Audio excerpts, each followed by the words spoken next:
नमस्कार दोस्तों, मैं आरजे एक बार फिर से आप सभी का स्वागत करता हूं आपके अपने YouTube चैनल पर। आज के इस वीडियो में अपन बात करने वाले हैं बीएससी नर्सिंग थर्ड सेमेस्टर अमरसन सब्जेक्ट की, जिसमें अपन स्टार्ट करने वाले हैं आज जीआईटी का पार्ट। जीआईटी मतलब डाइजेस्टिव सिस्टम का आज अपन पार्ट देखने वाले हैं और उसमें अपन आज शुरुआत करने वाले हैं पेप्टिक अल्सर के टॉपिक से। तो पेप्टिक अल्सर से अपन धीरे धीरे जीआईटी को कंप्लीट करेंगे और उसके बाद आगे की जो भी फर्दर जो भी सिस्टम आने वाले हैं इसमें उन पे बात करने वाले हैं। सभी से रिक्वेस्ट है, यदि आप चैनल पर नए हो तो चैनल को सब्सक्राइब करें, वीडियो अच्छा लगे तो एक लाइक करें और अपने साथी दोस्तों के साथ शेयर करें ताकि उनको भी इस वीडियो का या इस कंटेंट का थोड़ा बहुत फायदा मिल सके। ठीक है दोस्तों, पेप्टिक अल्सर की अपन आज बात करने वाले हैं यहाँ पे कि पेप्टिक अल्सर में क्या क्या होता है, क्या जीआईटी का सिस्टम में। सबसे पहले अपन पेप्टिक अल्सर को कवर करते हैं। तो सबसे पहले अपन जो इसमें देखने वाली इस टॉपिक में कौन कौन से अपन टॉपिक्स कवर करने वाले हैं आज उसकी बात कर लेता हूँ मैं। सबसे पहले इसमें कवर करना है सबसे पहले अपन को डेफिनेशन, कि डिजीज़ की डेफिनेशन अपन के पास क्या होने वाली है। ठीक है, डेफिनेशन की अपन सबसे पहले बात करेंगे इसमें। फिर बात करेंगे अपन यहाँ पे ईटियोलॉजी क्या है, उसका कोज क्या है उस बीमारी का। ठीक है, उसके बाद में अपन उसकी पैथोफिजियोलॉजी क्या है, कैसे पैथोफिजियोलॉजी। ठीक है, उसके बारे में बात करेंगे अपन साइन एंड सिम्टम्स की, जिसे अपन बोलेंगे क्लिनिकल फीचर क्या रहने वाला है। ठीक है, क्लिनिकल फीचर। फिर बात करेंगे अपन उसके डायग्नोस्टिक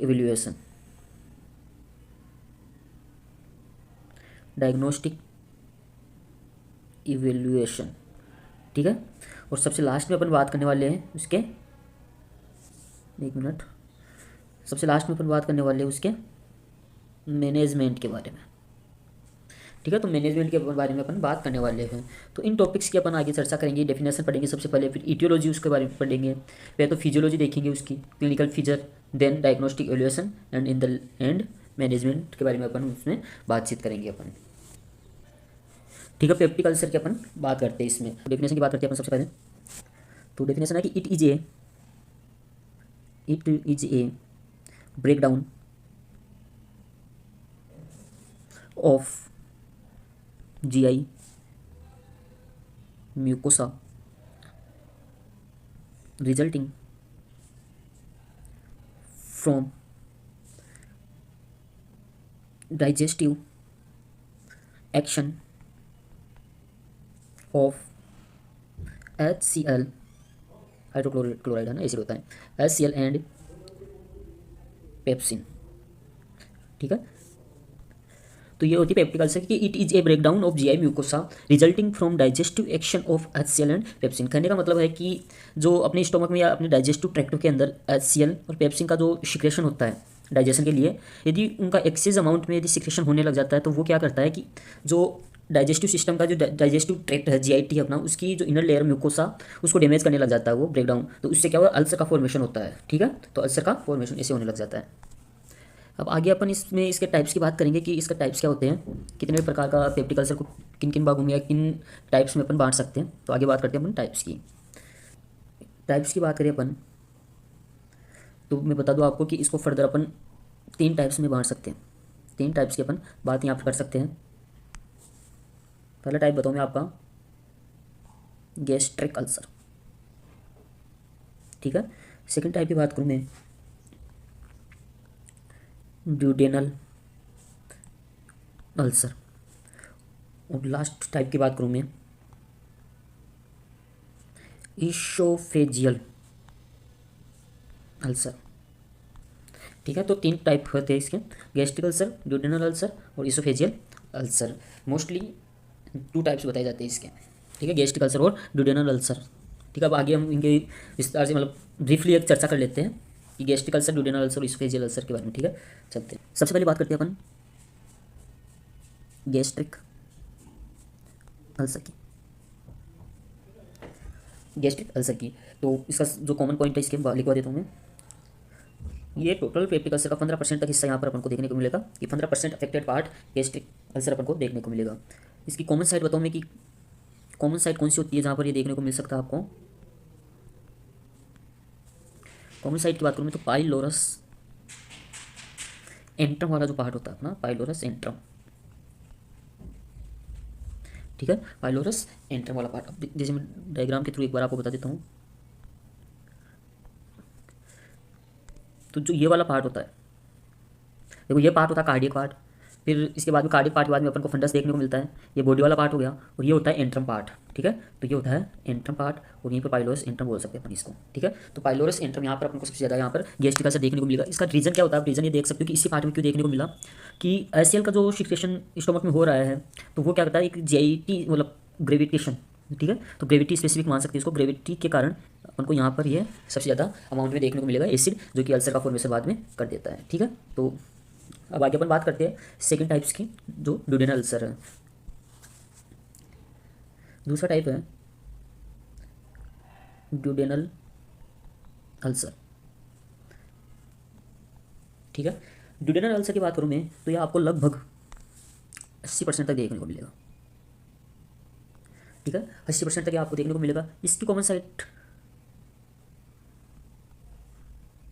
की बात करूँ मैं इसकी, तो कॉमन साइट फर्स्ट पार्ट हो, मतलब जो ड्यूडेनल का जो पहला हिस्सा है, जब जो मतलब स्मॉल इंटेस्टाइन का जो शुरुआती पार्ट होता है स्टार्टिंग वाला, उसी में सबसे ज़्यादा देखने को मिलेगा। कारण क्या होता है कि देखो अल्सर वहाँ पे ज़्यादा देखने को मिलेगा जो स्टोमक की टच वाला पार्ट है। तो यदि ड्यूडेनल की बात करूँ तो जो फर्स्ट पार्ट होता है इसका, फर्स्ट पार्ट ऑफ ड्यूडेनम, ठीक है, फर्स्ट पार्ट ऑफ ड्यूडेनम में ये देखने को मिलेगा। बात करूँ जैसे डायग्राम के थ्रू, एक ये तो हो गया स्टोमक, और जो यहाँ से ये वाला पार्ट है जो शुरुआती पार्ट है ड्यूडेनम का, तो यहाँ पे अपन को ये चीज़ देखने को मिल सकती है ड्यूडेनम, ठीक है। तो ड्यूडेनम का ये जो पार्ट होता है यहाँ पे अपन को ये देखने को मिल सकता है। कारण क्या होता है कि जो ग्रेविटी की वजह से जो एसिड यहाँ आ रहा है वो यहाँ पे एक्युमुलेशन वहाँ इस जगह पे हो रहा है उसका, ठीक है। तो यहाँ पे अल्सर देखने को अपन को मिल सकता है। थर्ड टाइप की अपन बात कर लेते हैं नेक्स्ट। तो तीसरा टाइप था अपने पास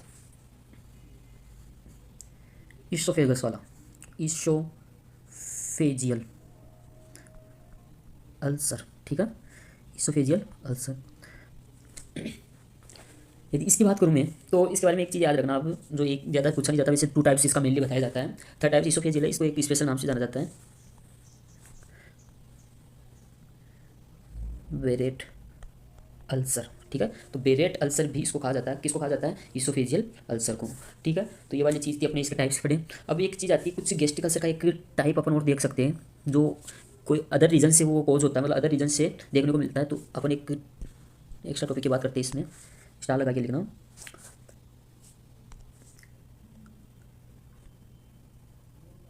कुशिंग अल्सर, कसिंग अल्सर, एक इंपॉर्टेंट टॉपिक हो सकता है ये भी, कसिंग अल्सर है, इसको और नाम से बोला जाता है। बात करूँ मैं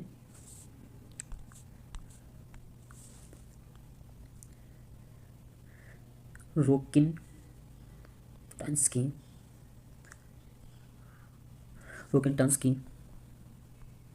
कशिंग सिंड्रोम। थोड़ी सी हेड राइटिंग में थोड़ी दिक्कत हो सकती है, तो थोड़ा सा मैनेज करके चलना आप, ठीक है, ठीक है। तो रोकिन-टान्स्की कशिंग सिंड्रोम, तो ये होता क्या है इसके बारे में बात कर लेते हैं कि ये क्या रिलेटेड होता है, ये आईसीपी से। आईसीपी क्या है, आईसीपी का मतलब होता है यहाँ पे इंट्रा क्रेनियल प्रेशर, ठीक है, इंट्राक्रेनियल प्रेशर। देखो इंट्राक्रेनियल प्रेशर क्या होता है, अपने जो ब्रेन की बात करूँ, ब्रेन से ये जो संकेत है वो लेके आने का काम करता है। जब इंट्राक्रेनियल प्रेशर बढ़ जाता है, देखो इसका जो जनरली इंट्राक्रेनियल प्रेशर अपन को देखने को मिलता है, इसकी वैल्यू याद रखना 5 से लेकर अपन को 15 mm/Hg इसकी नॉर्मल वैल्यू होती है, ठीक है। तो नॉर्मल वैल्यू 5 से 15 मिली mm/Hg देखने को मिलता है। लेकिन जब इससे ज़्यादा आईसीपी बढ़ जाता है, इंट्राक्रेनियल प्रेशर यदि बढ़ जाता है, तो ये वेगस नर्व को स्टिमुलेट कर देता है। तो ये हो गई इसके रिस्क फैक्टर। तो रिस्क फैक्टर हो गए थे एनएसएआईडी ड्रग्स वगैरह की वजह से, ठीक है। तो ये जो 6 से 7 रिस्क फैक्टर इसकी वजह से पेप्टिक अल्सर अपन को देखने को मिल सकता है। अपन इसके बाद आगे बात करते हैं पैथोफिजियोलॉजी की। पैथोफिजियोलॉजी की बात करूँ मैं तो किसी भी इटियोलॉजिकल फैक्टर के कारण, ड्यू टू इटियोलॉजिकल फैक्टर, अपन ने यहाँ पे etiological factor as pylori bacteria पढ़ा है। हर एक डिजीज़ का अपना अपना इटियोलॉजी होती है, इटियोलॉजिकल फैक्टर होता है, या कोई एनी कोज अदर कोज कुछ भी हो सकता है। तो due to any etiological factor, उससे क्या करेगा वो जाके कि break down of mucosal barrier. तो जो जीआईटी की जो इनर लाइनिंग का म्यूकोसा, वहाँ पे जो बैरियर उपस्थित होते हैं, बैरियर प्रेजेंट होते हैं, उनको तोड़ने का काम करेगा, ठीक है। तो अब बैरियर टूट गई, वहाँ का जो सुरक्षा कवच था एक तरह से, वो टूटने से क्या होता है, जो सीक्रेट हो रहा है HCl, वो HCl डायरेक्टली एंटर कर जाएगा म्यूकोसा के अंदर। अब म्यूकोसा में एंटर करने से वहाँ के जो टिश्यूज सेल्स वगैरह उनको इंजर्ड करेगा, डैमेज करने का काम करेगा। तो इंजरी टू टिश्यूज, जिससे क्या देखने को मिलेगा अपन, अल्सर फॉर्मेशन होने लग जाएगा वहाँ पे। अब अल्सर फॉर्मेशन होने से वहाँ का जो पर्टिकुलर पार्ट है, वहाँ का जो पर्टिकुलर पार्ट है, तो वहाँ पे वहाँ पर जो सेलुलर डिस्ट्रक्शन अपन को देखने को मिलेगा, वहाँ की सेल्स डैमेज होने लग जाएगी, किल्ड होने लग जाएगी, मरने लग जाएगी। और जब सेल्स वहाँ पे मरेगी, नेक्रोसिस वहाँ देखने को मिलेगा, टिश्यूज डैमेज हो रहे, तो वहाँ पे लास्ट में अपन को इन्फ्लामेशन देखने को मिल जाएगी। तो ये थी इसकी पैथोफिजियोलॉजी, ठीक है। तो पैथोफिजियोलॉजी में सीधा सा फंडा ये याद रखो आपकी, जो इटियोलॉजिकल फैक्टर की वजह से म्यूकोसल बैरियर टूट जाता है, म्यूकोसल बैरियर टूटने से जो एसिड बन रहा है स्टोमक में, वो डायरेक्टली म्यूकोसा को डिफेक्ट करता है। जब इफेक्ट करने लग जाता है, वो वहाँ पर अपना इफेक्ट दिखाने लग जाता है, म्यूकोसा में डायरेक्टली एंटर करता है, तो वो इंजरी करने लग जाता है टिश्यूज में, टिश्यूज को तोड़ने लग। अब टिश्यूज के टूटने से, वहाँ के टिश्यूज जो टूट रहे हैं, वहाँ से फिर अल्सर फॉर्मेशन हो रहा है। आप इसको इस तरीके से, जब खाना खाते हुए कभी अचानक से कोई चिक्स का जो अंदर वाली लेयर अपन के दांतों के बीच में आ जाती है, गलती से अचानक से आ जाती है, तो खाने के बाद वहाँ के टिश्यूज मर जाती है, वहाँ पे सेल्स डिस्ट्रक्ट हो जाती है। होने से फिर कुछ देर बाद आप देखते होंगे वहाँ पे कुछ उबार सा आने लगता है, कुछ छाले जैसा जिसे बोलते हैं, कुछ अल्सर सा अपन को फील होने लगता है। बस वही सेम प्रोसेस वही है कि एसिड जाके म्यूकोसा के जो टिश्यूज है वहाँ उनको डैमेज करेगा और अल्सर का फॉर्मेशन वहाँ पे देखने को मिलेगा, जिससे इन्फ्लामेशन इन द एंड अपन को देखने को मिलेगी। तो ये थी इसकी पैथोफिजियोलॉजी। अपन इसके आगे अपन बात करते हैं इसके क्लिनिकल फीचर्स, क्या साइन एंड सिम्टम्स देखने को मिलते हैं। टॉपिक का नाम है अपने क्लिनिकल फीचर, क्लिनिकल फीचर, ठीक है। क्लिनिकल फीचर में क्या देखना, देखो सबसे पहले क्लिनिकल फीचर में जाने से पहले मैं आपको एक चीज़ बता देता हूँ कुछ, कि ये अपना पेरिटोनियल पार्ट बताता हूँ मैं, ठीक है। यह तो होता है अम्बिलिकल रीजन, देखो ये बीच वाला पार्ट हो गया अम्बिलिकल रीजन। क्लिनिकल फीचर में जाने से पहले मैं ये बात करने वाला हूँ अपने एब्डोमिनल जो पेरिटोनियल एरिया होता है, उसमें कौन कौन से पार्ट में बटे हुए होते हैं। तो सबसे बीच में अपन को जो दिख रहा है वो अम्बिलिकल पार्ट दिख रहा है, अम्बिलिकल रीजन। जस्ट उसके ऊपर एपिगैस्ट्रिक, नीचे हाइपोगैस्ट्रिक, ठीक है। और अब इसमें क्या होता है, मैं पेप्टिक अल्सर में इसकी बात इसलिए कर रहा हूँ, क्योंकि पेप्टिक अल्सर जो अपने टाइप्स बांटे, गैस्ट्रिक अल्सर और ड्यूडेनल अल्सर। तो जो एपिगैस्ट्रिक रीजन होता है, ये होता है सीन वाला पार्ट, जहाँ पर ये पेप्टिक अल्सर अपन को दिखाई देते हैं। स्टोमक और अपना ड्यूडेनल वाला पार्ट आता है। तो इसमें बात करते हैं अपन कि जब गैस्ट्रिक अल्सर होता है, जब ड्यूडेनल अल्सर होता है, कि कौन से टाइम पर कहाँ पता चलता है इसमें। तो बात करूँ जब ये होता है मिड, इसका मान लो मिड, ठीक है। तो ये वाली चीज़ हो गई है मिड, ठीक है। ये मिड हो गया, मिड एपिगैस्ट्रिक रीजन। तो जब गैस्ट्रिक अल्सर होगा, जब गैस्ट्रिक अल्सर होता है, ध्यान देना इस बात का कि जब गैस्ट्रिक अल्सर अपन को देखने को मिलता है, तो उसका जो पेन होता है, वो पेन होता है लेफ्ट साइड में, ठीक है।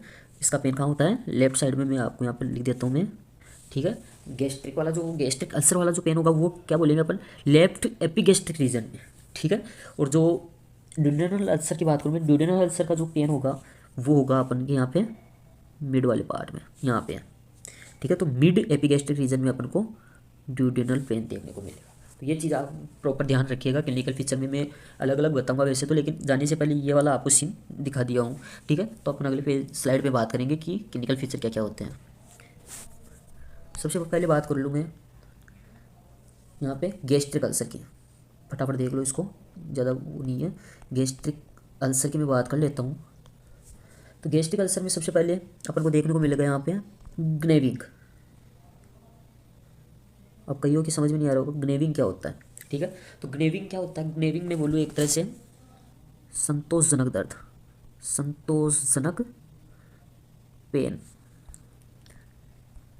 ठीक है, संतोषजनक पेन, ठीक है। बात करूँ मैं आगे, तो एक मैंने बताया था कि गैस्ट्रिक अल्सर का जो पेन होता है वो किस तरह का होता है, वो होता है कि लेफ्ट, जो मिड एपिगैस्ट्रिक रीजन है उसके लेफ्ट साइड में, ठीक है। मिड एपिगैस्ट्रिक रीजन के लेफ्ट साइड में अपन को पेन को देखने को मिलता है। देखो ये बताया था मैंने, यहाँ पे देखने को मिल रहा होगा ये वाली चीज़। तो मिड एपिगैस्ट्रिक रीजन के लेफ्ट साइड में अपन को ये देखने को मिलता है, ठीक है। तो इसमें लिखूंगा मैं शार्प पेन होता है, एक तरह से शार्प पेन,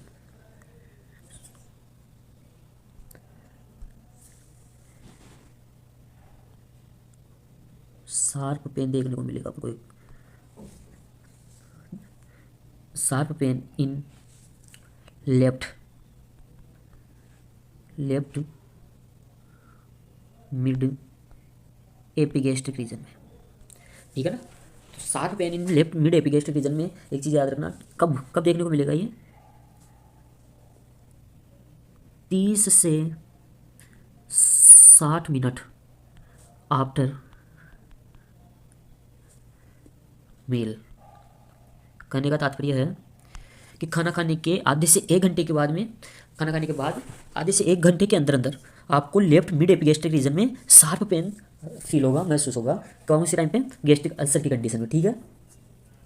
और क्या देखने को मिल सकता है इसमें कि जब आप भोजन ले रहे हो, कोई भी फूड ले रहे हो, तो ड्यूरिंग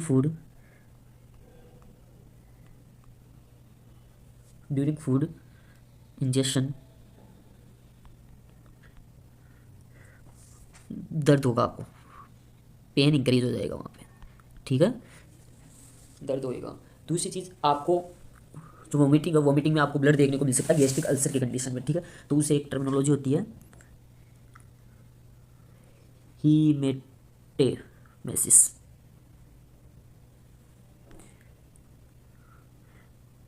ठीक है। हीमेटेमेसिस मतलब वोमिट विथ ब्लड, ठीक है, वोमिट विथ ब्लड, ठीक है। ये चीज़ याद रखना आप, हीमेटेमेसिस की कंडीशन आपको गैस्ट्रिक अल्सर के अंदर देखने को मिल सकती है। अब अपन बात करते हैं आगे ड्यूडेनल अल्सर की। तो इसका सिम्टम्स क्या होगा, ड्यूडेनल अल्सर यदि आपको ड्यूडेनल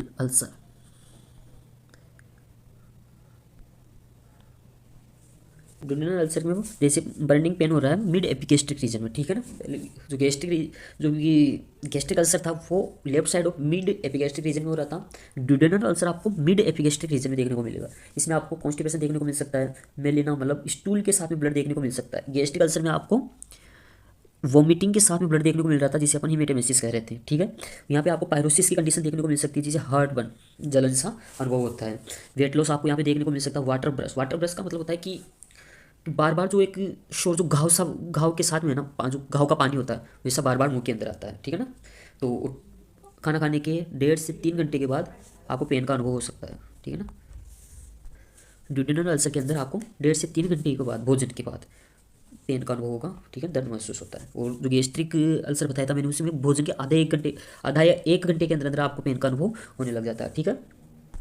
यहाँ पर 3 घंटे का मतलब इस कारण ये है कि क्योंकि 3 से 4 घंटे तक जो अपना भोजन होता है वो अपना स्टोमक में रहता है, फिर वो ड्यूडेनल की तरफ जाता है, ठीक है। तो 3 घंटे बाद में तब अपन को दर्द महसूस होता है वहाँ पे, ठीक है। अब आगे बात कर लेते हैं अपन यहाँ पे डायग्नोसिस की बात कर लेते हैं अपन आगे, ठीक है। डायग्नोस्टिक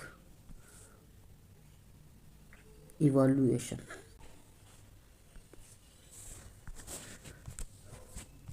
डायग्नोस्टिक इवैल्यूएशन की बात करूँ मैं, तो सबसे पहले तो अपन डायग्नोस्टिक इवैल्यूएशन में अपन एक चीज़ देखते हैं। अपन सबसे पहले बात करूँ मैं, कोई सा भी डायग्नोस्टिक इवैल्यूएशन हो तो अपन सबसे पहले उसमें देखते हैं, सबसे पहले हिस्ट्री लेते हैं उसकी, पेशेंट की history low, history taking and physical examination, ठीक है, फिजिकल एग्जामिनेशन उसका लो, ठीक है। अब आगे जो अगला प्रोसेस होती है उसमें यूबीटी टेस्ट करवाया जाता है, यूबीटी टेस्ट, इसका पूरा नाम है यूरिया ब्रीथ टेस्ट, ठीक है, यूरिया ब्रीथ टेस्ट करवाया जाता है। इसमें होता क्या है सुनिए, तो जो एक चीज़ इसमें याद रखना कि ये क्या करता है कि यूबीटी टेस्ट होता है, वो पाइलोरी, जो एच पाइलोरी बैक्टीरिया होता है उसको डिटेक्ट करने का काम करता है। अब यूबीटी टेस्ट में होता क्या है, तो इसमें ध्यान रखना कि जो अब बताऊँ कि एच पाइलोरी बैक्टीरिया को डिटेक्ट करने के काम में आता है। करता कैसे कि अब क्या करता है कि एच पाइलोरी जो बैक्टीरिया है वो एक एंजाइम का सिक्रेशन करता है, वो उसका नाम होता है यूरिएज नाम का एंजाइम, ठीक है। तो यूरिएज एंजाइम का सिक्रेशन कौन करता है, एच पाइलोरी बैक्टीरिया।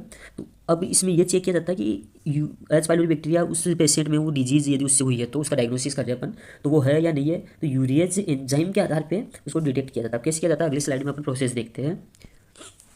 तो इसमें क्या होता है, जैसे अब यूरिएज क्या काम करता है, वो यूरिया को तोड़ देता है अमोनिया और CO2 के अंदर, ठीक है। अमोनिया को CO2 के, यूरिया को यूरिएज एंजाइम अमोनिया और CO2 के अंदर तोड़ देता है। इसको यूरिएज एंजाइम होता है, वो क्या करता है, इसको अमोनिया NH3, ठीक है, और CO2 में तोड़ देता है, अमोनिया और CO2 में तोड़ देता है। ठीक है, तो अब यूबीटी में क्या होता है? यूबीटी में क्या होता है, ये जो पेशेंट होता है, पेशेंट को एक यूरिया लेबल्ड टेबलेट दी जाती है, कैप्सूल दिया जाता है, और उसका 10 से 20 मिनट के बाद में एक बैलून आता है, तो बैलून में उसकी जो ब्रीथ होती है उसको उसमें भरा जाता है। ठीक है, तो 10 से 20 मिनट बाद में देखा जाता है कि जो पेशेंट उस बैलून में अंदर जो टेबलेट ली उसने यूरिया की, उसमें देखा जाता है कि उस एयर के अंदर अमोनिया और CO2 एक बार तो उससे टेबलेट देने से पहले चेक किया जाता है और एक बार टेबलेट देने के बाद में चेक किया जाता है। ठीक है, तो जिस बैलून के अंदर अमोनिया और CO2 की मात्रा ज़्यादा देखने को मिलेगी, ठीक है, अमोनिया और CO2 की मात्रा ज़्यादा देखने को मिलेगी, तो उससे डिटेक्ट होगा कि उसमें एच पाइलोरी बैक्टीरिया था। बात समझ में आ रही है? देखो, दो कंडीशन लेंगे अपन, एक बिफोर टेबलेट देने के पहले और एक आफ्टर। ठीक है, तो टेबलेट देने से पहले मान लो अमोनिया और CO2 इसकी वैल्यू आई है अपने पास, मान लो 20। ठीक है, और जब आफ्टर टेबलेट देने के बाद में इसकी वैल्यू आई है अपने पास 14, मतलब अमोनिया और CO2 बढ़ गया है उसमें। बढ़ा कैसे? तो जो एच पाइलोरी बैक्टीरिया वो यूरियाज नाम का एंजाइम निकालता है, और यूरियाज ने क्या किया, यूरिया को, जो यूरिया टेबलेट दी थी अपन ने, उसको अमोनिया और CO2 में तोड़ दिया। तो इससे डिटेक्ट क्या हुआ कि उस बॉडी के अंदर यूरियाज नाम का एंजाइम आया, और ये यूरियाज एंजाइम कहाँ से आया? एच पाइलोरी बैक्टीरिया से। बात समझ में आ गई होगी। तो यदि इनकी मात्रा ज़्यादा मिल रही है, इसका मतलब उसमें यूरियस था, वो यूरियस कहाँ से आया? एच पाइलोरी बैक्टीरिया से। ठीक है, तो एच पाइलोरी बैक्टीरिया को इस तरीके से डिटेक्ट किया जाता है यूबीटी टेस्ट के द्वारा। उम्मीद करता हूँ ये बात आपको समझ में आई होगी। नहीं आई तो एक बार वीडियो को वापस देखना, पॉज करना, फिर भी नहीं समझ में आई तो आप कमेंट में मुझे बता सकते हो। इसके बारे में अलग से एक वीडियो में ले आऊँगा कि यूबीटी टेस्ट की प्रोसीजर कैसे होती है। ठीक है, तो अगला जो डायग्नोसिस है उसमें बात करूँ, ठीक है, तीसरा तो अपन करेंगे सीरम एंटीबॉडी टेस्ट भी होता है इसका। ठीक है, सीरम एंटीबॉडी टेस्ट। फोर्थ बताऊँ मैं आपको, FOBT करवाया जाता है। अब FOBT क्या है, इसकी फुल फॉर्म देखो, बहुत काम की चीज़ है। फिकल, आपको बाद में कई डिजीज में देखने को मिलेगा ये, फिकल ओक्यूल्ट ब्लड टेस्ट। ठीक है, फिकल ओक्यूल्ट ब्लड टेस्ट। अब ये क्या होता है FOBT, इसकी बात कर लेते हैं अपन, स्लाइड चेंज करते थोड़ा, बात करें अपन FOBT। ठीक है, FOBT बहुत सिंपल सा टेस्ट होता है। इसके लिए क्या किया जाता है, एक ग्वेक पेपर आता है, ग्वेक पेपर कलरलेस होता है, ये कोई कलर नहीं होता इसका, कलरलेस। इसका क्या किया जाता है, इस पर एक जो फिकल का जो सैंपल ले रखिए अपन, स्पेसिमेन होता है अपने पास स्टूल का, उसको डाला जाता है। ठीक है, तो प्लेसिंग फिकल सैंपल। ठीक है, फिर अब फिकल सैंपल के प्लेस करने से, उस पर डालने से, फिर उसके बाद में अपन उसमें अप्लाई करते हैं क्या, H2O2 डाल देते हैं, अप्लाइंग H2O2। ठीक है ना, H2O2 डाली जाती है उस पर। H2O2 डालने के बाद क्या होता है कि उस पर ब्लू कलर सा दिखने लग जाता है। कब दिखेगा ब्लू कलर, एक चीज़ नोट करना कि ब्लू कलर दिखेगा, ब्लू कलर, लेकिन कब दिखेगा, यदि उस स्टूल के अंदर ब्लड उपस्थित है, ब्लड प्रेजेंट। ठीक है, क्योंकि क्या हो रहा था कि पेप्टिक अल्सर में अपन को मेलेना देखने को मिल रहा है। मेलेना का मतलब होता है कि स्टूल में ब्लड देखने को मिल रहा था। तो यदि स्टूल में ब्लड आ रहा है, पेप्टिक अल्सर है उसे, तो वो जो ग्वेक पेपर कलरलेस था वो H2O2 डालते ही ब्लू कलर का हो जाएगा। ठीक है, ये बात समझ में आ रही होगी, वो ब्लू कलर का अपन को देखने को मिलेगा। तो इससे साबित होता है कि उसके अंदर, ठीक है, मेलेना की कंडीशन है, उसमें पेप्टिक अल्सर आपको है, मतलब ये भी एक डायग्नोसिस होता है। FOBT टेस्ट, जिसे फिकल ओक्यूल्ट ब्लड टेस्ट कहते हैं, एक पेप्टिक अल्सर का एक अच्छा डायग्नोसिस ये भी होता है। लेकिन इसके लिए एक कंडीशन होती है, ताकि आपके साथ कोई धोखा ना हो इसमें। तो इसमें एक कंडीशन ये होती है, एटलीस्ट 3 दिन तक कोई रेड मीट नहीं खाना है। 3 दिन तक रेड मीट नॉट ईटन। ठीक है, कहने का मतलब होता है कि जब जब आप टेस्ट कर रहे हो उससे 3 दिन पहले तक, एटलीस्ट कम से कम 3 दिन तक तो आपको स्पेसिमेन कलेक्ट करने से 3 दिन पहले तक कोई रेड मीट नहीं खाना, क्योंकि कई बार क्या होता है कि डिजीज़ नहीं होने के बावजूद इन रेड मीट जैसे मटेरियल से ये वाला टेस्ट पॉजिटिव देखने को मिलता है, ये ब्लू कलर अपन को देखने को मिल सकता है। इसलिए 3 दिन के बीच स्पेसिमेन लेने से, सैंपल लेने से 3 दिन पहले तक कोई भी रेड मीट आपको नहीं लेना है, ठीक है। अब अपन चलते हैं अपने लास्ट, इस पेप्टिक अल्सर में लास्ट जो टॉपिक है मैनेजमेंट की तरफ, ठीक है।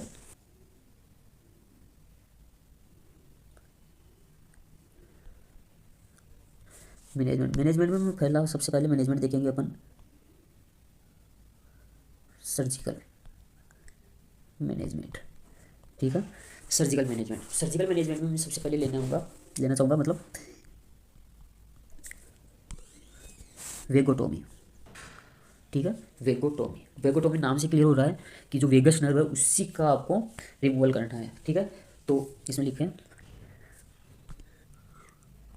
सिक्रेशन। देखो समझो, वेगोटोमी का मतलब क्या होता है कि कटिंग वेगस नर्व, ठीक है। वेगस नर्व को काट देंगे, टू किसके लिए काटेंगे, टू इंटरप्ट मैसेज, ठीक है। मैसेज को इंटरप्ट करने के लिए सेंट फ्रॉम, जो भेजा गया कहाँ से, ब्रेन टू स्टोमक, जो ब्रेन से स्टोमक के पास में जो मैसेज कौन ला रही थी, वेगस नर्व ला रही थी। क्या मैसेज ला रही थी, वो एसिड सिक्रेशन के लिए, एसिड सिक्रेशन को इंक्रीज कर देती थी, ठीक है। यदि अपन वेगस नर्व को काट देंगे तो वो मैसेज इंटरप्ट हो जाएगा, वो मैसेज आ नहीं पाएगा ब्रेन से स्टोमक के पास, तो अपन का जो एसिड सिक्रेशन होता है वो रिड्यूस हो जाएगा, कम हो जाएगा। तो ये वाला एक कंसेप्ट होता है इसमें, अब ठीक है। अब अपन बात करते हैं दूसरी सर्जिकल प्रोसीजर की,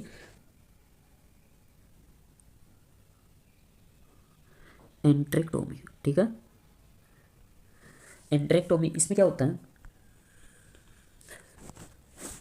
अब इसमें क्या होता है देखो, नाम से क्लियर है वैसे कि एंट्रेक्टोमी, देखो एक्टोमी का मतलब होता है रिमूवल, एंट्रेक्टोमी का एंट्रेक्ट आया ना तो एंट्रम पोर्शन की बात कर रहा है, तो अपन लिखेंगे इसमें, ठीक है। बात समझ में आई होगी कि removal of antrum portion of pylorus part of stomach, ठीक है। अब तीसरी बात करूँ मैं, तीसरी procedure पाइलोरोप्लास्टी।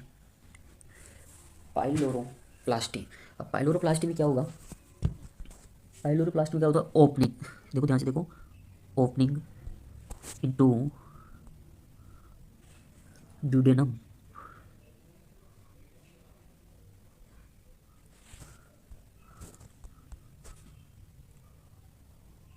Opening into duodenum and, देखो डायरेक्टली जो अपन पाइलोरोप्लास्टी में क्या होता है, जो ओपनिंग होती है उसको ड्यूडेनम में खोल देते हैं, जिससे क्या होता है पाइलोरस पार्ट वो बड़ा हो जाता है, ठीक है। जिससे क्या होता है पाइलोरस पार्ट आर इनलार्ज्ड, ठीक है। तो ये होता है पाइलोरोप्लास्टी के अंदर। फोर्थ प्रोसीजर की सर्जिकल मैनेजमेंट में, तो फोर्थ में क्या होता है बहुत इंपॉर्टेंट है,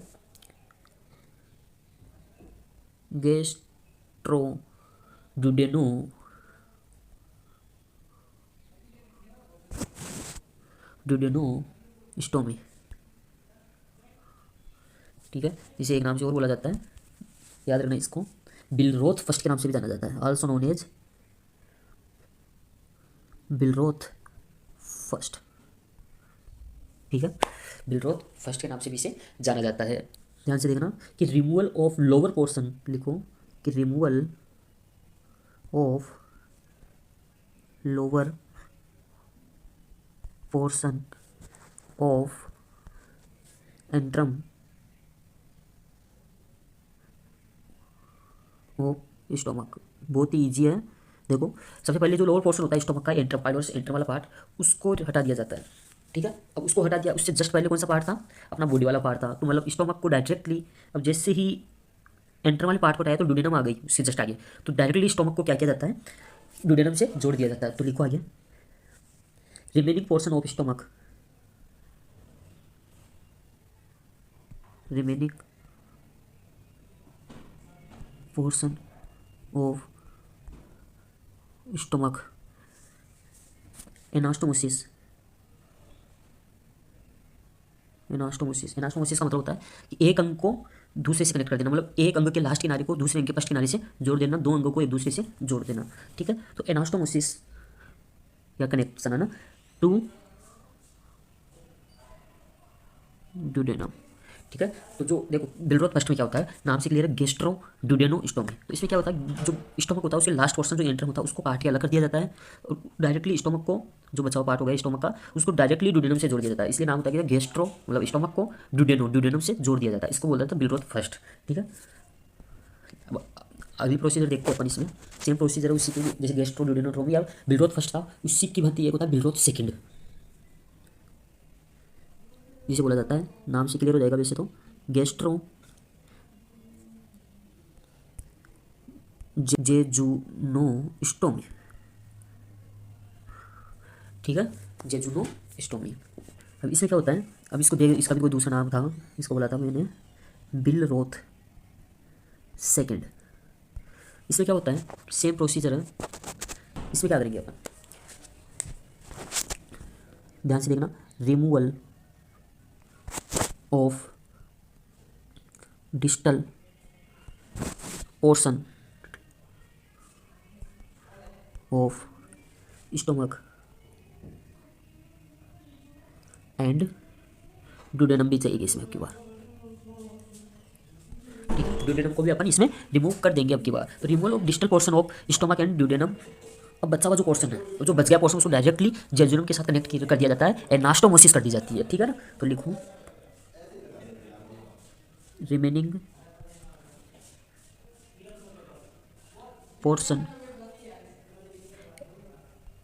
एनास्टोमोसिस टू जेजुनम। ठीक है ना, एनास्टोमोसिस टू जेजुनम। तो समझ में आ गया होगा कि जो डिस्टल पोर्शन होता है वही स्टोमक का डिस्टल पोर्शन वही होता है एंट्रम वगैरह। ठीक है ना, पाइलोरस एंट्रम, तो पाइलोरस एंट्रम और साथ में ड्यूडेनम, इन दोनों को काट के हटा दिया जाता है। और जो बचा हुआ भाग है स्टोमक का, उसको जो स्मॉल इंटेस्टाइन का सेकंड पार्ट ड्यूडेनम के आगे आता है जेजुनम, उससे कनेक्ट कर दिया जाता है। इसी को बोलते हैं गैस्ट्रो जेजुनोस्टोमी, मतलब बिलरोथ सेकंड। ठीक है, 6 नंबर पर टोटल गैस्ट्रेक्टोमी। समझ में आ रहा होगा इसमें क्या किया जाना है, टोटल गैस्ट्रेक्टोमी। इसमें क्या करेंगे अपन, इसमें क्या करते हैं, कंप्लीटली रिमूवल ऑफ स्टोमक, नाम से लेकर टोटल मतलब कंप्लीटली गैस्ट्रेक्टोमी। एक्टोमी का मतलब रिमूवल, गैस्ट्रिक मतलब स्टोमक, तो कंप्लीटली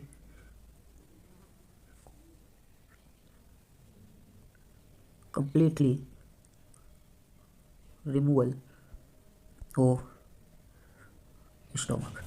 ठीक है, तो ये आपको देखने को मिलेगा। अब एक कंडीशन याद रखना इसके लिए, छोटी सी एक बात है कि इंपॉर्टेंट है ये, देखो जब अपन कंप्लीटली स्टोमक को हटा रहे हैं, ठीक है, तो आपने 11th क्लास में देखा होगा, 11th क्लास में आपने या पुरानी क्लासों में आपने पढ़ा होगा एनाफिजियो में, कि जो भी स्टोमक अपन का एचसीएल का सिक्रेशन करता है। ठीक है ना, वहाँ की जो सेल्स होती है वो एचसीएल का सिक्रेशन करती है, और एचसीएल क्या करता है, एचसीएल इंट्रिंसिक फैक्टर का नाम सुना होगा आपने, उसमें भी मदद करता है उसके एब्जॉर्प्शन के लिए, तो विटामिन B12 का याद रखना। तो जब टोटल गैस्ट्रेक्टोमी किया जाता है, ठीक है, तो पेशेंट को कंटिन्यू विटामिन B12 का जो भी इंजेक्शन या टेबलेट या जो भी करने का मतलब है, विटामिन B12 सप्लीमेंट के रूप में बाहर से लिया जाना जरूरी होता है। क्यों जरूरी होता है, क्योंकि विटामिन B12 की कमी से एक आपने डिजीज पढ़ी होगी, परनीशियस एनीमिया।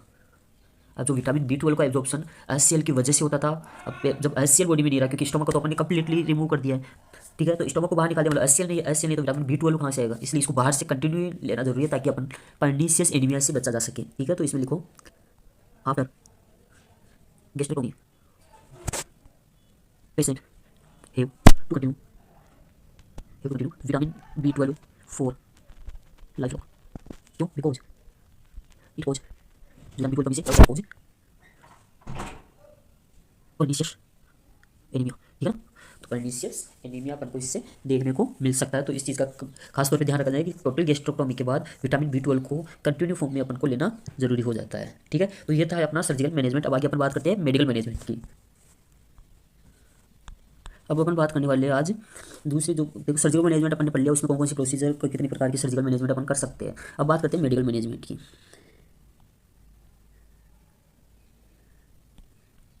मेडिकल मैनेजमेंट, ठीक है, मेडिकल मैनेजमेंट, इसके अंदर बात करें इसके जैसे मेडिकल मैनेजमेंट की, तो इसमें सबसे पहले मैं बात करना चाहूँगा मेडिकल मैनेजमेंट अपन की फार्मेकोलॉजी, मतलब जो फार्मेसी या कहने का मतलब मेडिसिन के द्वारा अपन कैसे इसको पेप्टिक अल्सर को दूर कर सकते हैं। तो इसमें सबसे पहले देखो एंटीपेप्टिक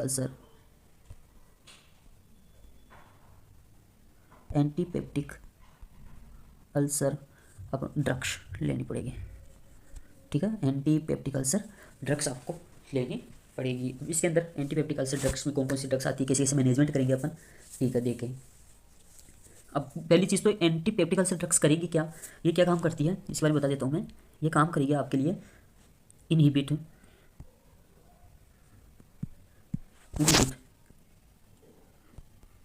गैस्ट्रिक एसिड सिक्रेशन। वही पेप्टिक अल्सर करने का कारण कौन था, गैस्ट्रिक एसिड ही तो था, उसका सिक्रेशन बढ़ रहा था, वो म्यूकोसा की लेयर को ब्रेक डाउन कर रहा था, वहाँ पे तोड़ रहा था उसको, जिससे अल्सर बन रहे थे। अब जब गैस्ट्रिक एसिड के सिक्रेशन को ही अपन इनहिबिट कर देंगे तो इतनी कंडीशन आएगी नहीं, पेप्टिक अल्सर अपन को होगा नहीं। ठीक है, अब कौन कौन सी ऐसी ड्रग्स है तो देखते हैं अपन एक एक करके सभी को। सबसे पहले मैं बात करूँ PPI, याद रखना बहुत इंपॉर्टेंट है PPI, आपको हॉस्पिटल में जनरली देखने को मिल जाएगी है। इसका पूरा नाम है प्रोटोन पंप इनहिबिटर। ठीक है, प्रोटोन पंप इनहिबिटर। ठीक है, अब ये क्या काम करेगा, प्रोटोन पंप का मतलब होता है कि जैसे अब HCl में H+ होता है, ठीक है, प्रोटोन है एक प्रकार का, यदि उस H+ को बनने से रोक दिया जाए, उस प्रोटोन पंप को जो H+ को बना रहा है उस प्रोटोन पंप को इनहिबिट कर दिया जाए, रोक दिया जाए, तो HCl का फॉर्मेशन नहीं होगा। इस तरीके से अपन HCl के फॉर्मेशन को रोक देंगे, गैस्ट्रिक एसिड के फॉर्मेशन को रोक देंगे, जिससे जो भी पेप्टिक अल्सर की जो कंडीशन है वो नहीं आएगी। तो इसमें कौन कौन सी ड्रग्स आती है, एग्जाम्पल के तौर पे बताऊँ मैं आपको। इसमें सबसे पहले आपको जैसे नाम सुना होगा पेंटो, हॉस्पिटल में जनरली देखने को मिलेगी आपको, जनरल मेडिसिन है पेंटाप्राजोल। एग्जाम्पल है ओमेप्राजोल। मैं आपको यहाँ पे सिर्फ वही बता रहा हूँ जो अमेसन की दृष्टि से इंपॉर्टेंट है, बाकी इनके बारे में आप ज़्यादा जो जानकारी मिलेगी आपको वो फार्मेकोलॉजी सब्जेक्ट में मिलेगी, जो कि 4th सेमेस्टर में आपको पढ़ना है। ठीक है ना, तो पेंटाप्राजोल और ओमेप्राजोल ये किस तरीके से काम करती है, क्या इनकी फिजियोलॉजी होती है, क्या इनका जो मोड ऑफ एक्शन या मोड ऑफ मैकेनिज्म क्या होता है। ठीक है, मोड ऑफ मैकेनिज्म वहीं पर फार्मा में आपको देखने को मिलेगा। ठीक है, दूसरी बात करूँ मैं, दूसरी ड्रग्स कौन सी होती है, दूसरी कैटेगरी कौन सी होती है, वो होती है H2 रिसेप्टर एंटागोनिस्ट।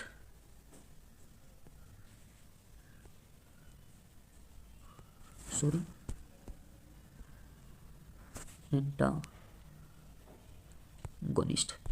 ठीक है, H2 रिसेप्टर एंटागोनिस्ट। इसमें क्या करता है, जो H2 होता है, जो भी प्रोटॉन होता है उसको जो उसका रिसेप्टर होता है उसके विपरीत जो काम करने वाला होता है। देखो H2 रिसेप्टर एंटागोनिस्ट, इसमें कौन कौन से एग्जाम्पल आते हैं। इसमें एग्जाम्पल की बात करूँ मैं तो आपको इसमें देखने पड़ेगा, एक इंजेक्शन जनरली काम में लिया जाता है हॉस्पिटल में, रेनिटेडिन। ठीक है, रेनिटेडिन। एक देखने को मिलेगा आपको सिमेटेडिन, एक ही कैटेगरी की है ये। ठीक है, जब भी ये आपको कोई गैसियस प्रॉब्लम होती है तब आपको देखने को मिलेगा जब हॉस्पिटल में आपको डॉक्टर प्रिस्क्राइब करता है पेंटोप्राजोल या रेनिटेडिन वगैरह। ठीक है ना, तो ये एंटी गैस्ट्रिक, ठीक है, एंटी गैस्ट्रो कैप्सूल या टेबलेट की फॉर्म में आते हैं या इंजेक्शन की फॉर्म में आपको मिलते हैं। ठीक है, तो हो गया PPI H2 रिसेप्टर एंटागोनिस्ट। आगे बात करूँ मैं, ये दोनों होते हैं कि गैस्ट्रिक एसिड के सिक्रेशन को रोक देते हैं। ठीक है, गैस्ट्रिक एसिड के सिक्रेशन को रोक देते हैं। अब अगली कैटेगरी में बात करूँ मैं, जो भी एक मेडिसिन आती है एक अल्सर प्रोटेक्टिंग ड्रग, प्रोटेक्टिंग मतलब जो अल्सर हुआ है। ठीक है, कहने का मतलब जो अल्सर हुआ है उसको होने से रोकने के लिए वहाँ पर एक कवच का निर्माण कर देगी। इसमें एग्जाम्पल के तौर पे बताऊँ मैं, एग्जाम्पल आपको देखने को मिलेगा, एग्जाम्पल याद रखना एक सिंपल सा, सुक्राल्फेट। ज़्यादा पढ़ने का आपको ज़्यादा याद रखने की जरूरत नहीं है हमें समय, सुक्राल्फेट, क्योंकि वो सब फार्मा की चीज़ें है कि इनके बारे में आप क्या पढ़ो, इनके मोड ऑफ एक्शंस पढ़ो, क्या फिजियोलॉजी होती है, इनकी फार्मेकोलॉजी में पढ़ने को मिलेगा। ठीक है, अगली कैटेगरी की बात करूँ मैं, एंटा एसिड ले लेंगे अपन, जो भी एसिड सिक्रेशन होगा उनके विपरीत काम करने वाला एंटा एसिड। ठीक है, एंटा एसिड ये क्या काम करेगा, ये काम करेगा न्यूट्रलाइज करेगा जो एसिड का सिक्रेशन हुआ बॉडी के अंदर, जो HCl बना है बॉडी के अंदर उसको न्यूट्रलाइज कर देगा। ठीक है, तो मैं लिखूँ ये कि ड्रग दैट न्यूट्रलाइज एसिड। ठीक है, न्यूट्रलाइज एसिड। इसके एग्जांपल की बात करूँ मैं, नॉर्मली एग्जांपल जो भी, जैसे मैग्नीशियम हाइड्रोक्साइड हो गया, एक सोडियम बाइकार्बोनेट हो गया। ठीक है ना, ये कुछ एग्जांपल्स हैं। ठीक है, तो ये तो हो गई थी एंटी पेप्टिक अल्सर ड्रग्स। अब अपन बात करें और मेडिकल मैनेजमेंट में वो कौन सी ड्रग्स काम में ले सकते हैं अपन, तो और जो ड्रग्स काम में ले सकते हैं अपन उसमें एंटी H पाइलोरी एजेंट, देखो नाम भी क्लियर है, एंटी एच पाइलोरी एजेंट, कहने का मतलब क्या है इसमें, एच पाइलोरी पेप्टिक अल्सर कौन सा कॉज कौन था उसका, एच पाइलोरी बैक्टीरिया, ठीक है। अब एच पाइलोरी जो बैक्टीरिया है यदि उसके विपरीत अपन को ड्रग्स देते, एच पाइलोरी बैक्टीरिया को नष्ट कर दे वो, ठीक है, एच पाइलोरी बैक्टीरिया को नष्ट कर दे तो वो ड्रग्स भी अपन इसमें दे सकते हैं। अब एच पाइलोरी एक बैक्टीरिया है तो अपन इसके लिए एंटीबायोटिक्स दे सकते हैं, ठीक है। तो एंटीबायोटिक्स में इसका एग्जांपल बताऊँ मैं कि एच पाइलोरी एजेंट, जो anti H pylori agent drugs कौन सी होती है, एग्जाम्पल के तौर पर अमोक्सिलिन हुई, अमोक्सिलिन, ठीक है, एक एंटीबायोटिक है, अच्छी एंटीबायोटिक है अमोक्सिलिन, ठीक है। एम्पीसिलिन नाम सुना हुआ आपने, एम्पीसिलिन, इन सब के बारे में आप फार्मा में अच्छे से पढ़ लोगे, ठीक है। टेट्रासाइक्लिन, ये कुछ एग्जांपल्स है जो एंटी एच पाइलोरी एजेंट के, ठीक है ना। तो इस प्रकार अपना ये मेडिकल मैनेजमेंट भी खत्म होता है। अब बात आती है नर्सिंग मैनेजमेंट में। नर्सिंग मैनेजमेंट में कुछ ज़्यादा कुछ नहीं है, बस इतना याद रखना आपकी नर्सिंग मैनेजमेंट में जो उसको कौन सी पोजीशन में अपन लेटाएंगे, फोलर पोजीशन दे देंगे अपन, उसका जो एनपीओ वो निर्धारित करेंगे, ठीक है ना। आउटपुट इनटेक वगैरह, जो इनटेक आउटपुट चार्ट है वो, ठीक है, और वाइटल वगैरह लेते रहेंगे, ठीक है ना। तो ये नर्सिंग मैनेजमेंट के कुछ पार्ट होते हैं। तो ठीक है, आज की वीडियो में बस अपन इतनी बात करेंगे। यदि चैनल पर आप नए हो तो चैनल को सब्सक्राइब जरूर कर देना और अपने दोस्तों के साथ वीडियो को शेयर कर देना। Thank you.